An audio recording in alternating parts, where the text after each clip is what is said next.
Hi everyone, welcome to week 3. And so we are just moving along. This week we're going to talk a little more about diversity and equity, and you're going to actually do an equity classroom study to see how and where certain practices are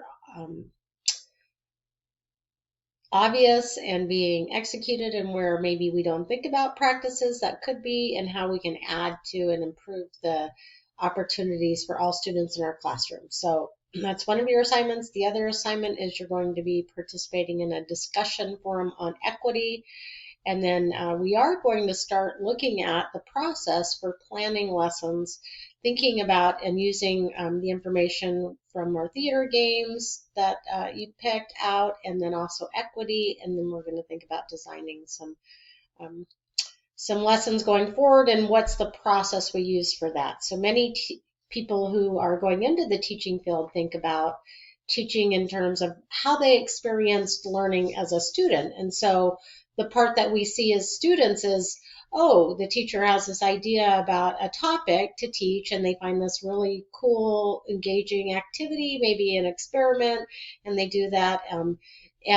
What we don't see as students is this process of planning that should be occurring behind the scenes to really think about intentionally addressing the standards that we're meant to teach in our grade levels, and how do we bring in activities that foster that learning, and then also how are we making those activities equitable and designed to really meet the targets that we want our students to reach. So a lot to designing lessons that you're going to learn about this term, and we're going to start with what we call the backwards design overview. As I mentioned, a lot of people going into teaching or students think that the design process starts with the activity, and that's actually backwards. What we start with actually is, what do we want the students to get out of the lesson? What are the goals? How are we going to assess it? And then we work backwards from that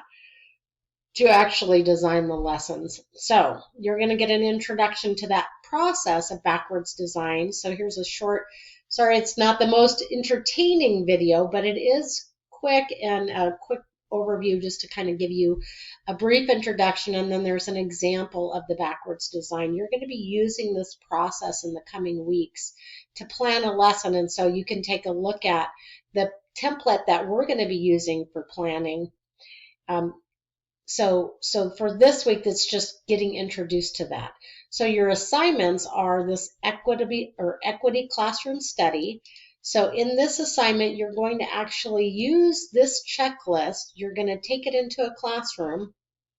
So possibly one you're volunteering in. Many of you I know work in classrooms or have experience and connections to classrooms. So you're going to take this into a classroom, and you're going to evaluate the classroom for these practices that are on the checklist.